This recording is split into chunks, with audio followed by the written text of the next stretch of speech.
Okie dokie. So here is our update for September 7th. I just finally got back home. Yesterday was a long day, carking out all those tuna. It was a phenomenal bite. I apologize for not getting into more detail, but frankly, it was just wide open bite. We only trolled for a couple times just to get the fish up, and it was just awesome. I'm still beyond excited about how that went. That was such a fun trip out tuna fishing. But today I had to leave Astoria, hook the boat up, which is back there, and bring it all the way back here to Portland to fish Stan Brock's Black and Gold tournament. It's a veterans event. It's a great event. If you have the opportunity to help support them, be sure to reach out.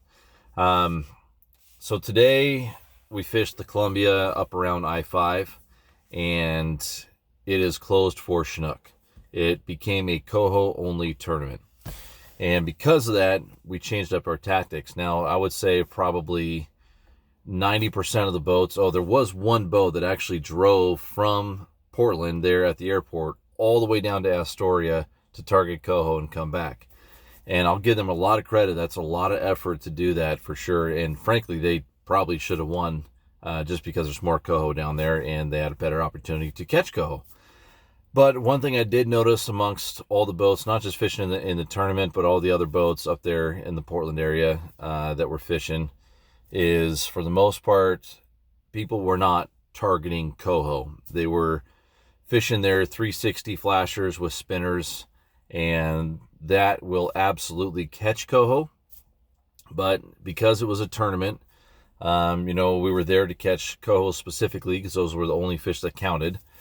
We changed up our tactics, and when you want to catch Coho, you need to target Coho.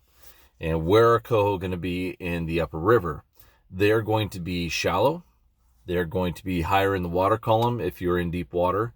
They're going to be in areas where you can find the coolest water possible. So that means getting away from sand. It's finding rock. It's finding tributaries coming into the Columbia, underwater springs that will pop up cold water.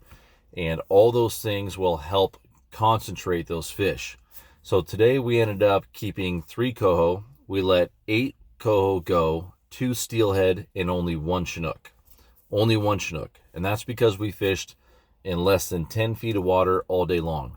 We didn't troll, we were casting spinners. So just by changing up your tactics, you can actually target the fish that we're allowed to retain. And for this tournament, again, it was not about numbers of fish and having a great time and catching nice big fish for pictures. It's a tournament. I had my bass fishing brain on. I used to fish bass tournaments a lot, and it's like, okay, we're here to catch this fish, and we're going to do our best, and we're going to see if we can win it. And we ended up doing just that. We ended up winning the tournament. And it was a stroke of luck that we ended up getting the biggest Coho. We won biggest, most, and one of our guys on our team actually put in for big fish too, so he won the side pot. It was a big win.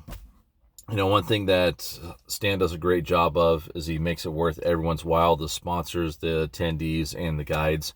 And so all of us, even though it was a lot of money, it was a big money prize, it is a veterans event. So we donated 90% of that back and gave it back to them for next year's event to help make it great again.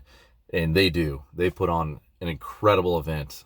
It's a fantastic veterans event. They fly in a Huey the night before. They fly in a chefs from Louisiana to feed everyone the night before. It is a excellent A-class tournament. Very, very cool what they do for the veterans, for the Black and Gold families here in the Pacific Northwest. So it was fun to participate in it. I had a great crew today that was willing to take a chance and mix things up a little bit. It ended up paid off in a big way. It was a lot of fun, but now the boat is still hooked up because back to Astoria tomorrow. Whew, here we go. Tuna, Portland, back to Astoria, back to Buoy 10. So I'm going to try and use some of those same spinners that have been working back there in Astoria for me the last few days. Make sure that they still work.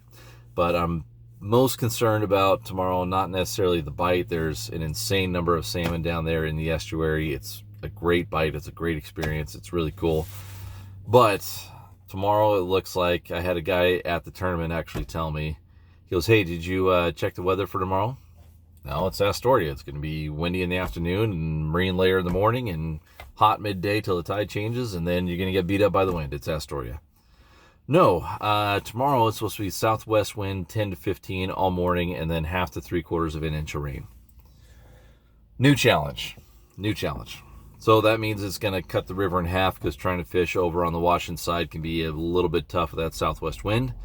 So we're going to mix things up a little bit, and fortunately it is on a smaller tide, so smaller tides I tend to do better on the Oregon side anyways, so hopefully we can hide over there on the Oregon side and still catch a bunch of fish.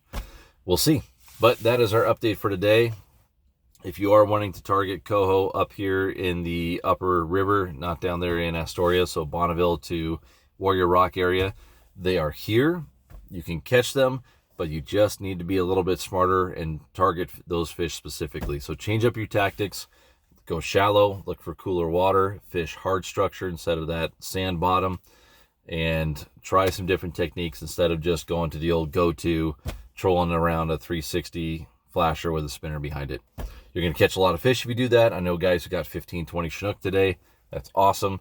But if you actually want to take fish home, just change your tactics up a little bit, and you should be able to get into a few more retainable coho. All right, guys, I need to go back, do some laundry, get the boat prep for tomorrow.